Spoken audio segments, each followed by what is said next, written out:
আজকে আমরা প্রকাশ্যে কথা বলতে পারছি, মিছিল মিলিত করতে পারছি, নির্বাচন করছি, সকল কিছুই কিন্তু দেশনেত্রী বেগম খালেদা জিয়ার ত্যাগের ফল।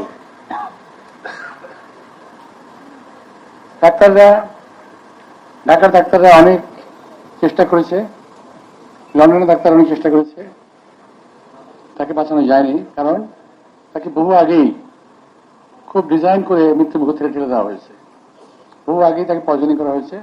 এটা আমি বারবার বলছি, এখনো বলবো, এবং যথাসময়ে আমরা এটা একটা নিশ্চয়ই এটা একটা ইনভেস্টিগেশন আমরা করবো ইনশাল্লাহ।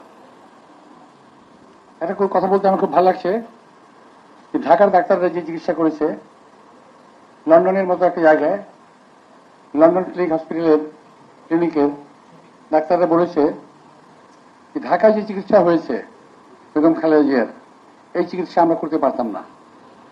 এটা একটা ইউনিক ট্রিটমেন্ট এবং এক্সাম্পলারি একটা ট্রিটমেন্ট বাংলাদেশ থেকে তাকে দেওয়া হয়েছে।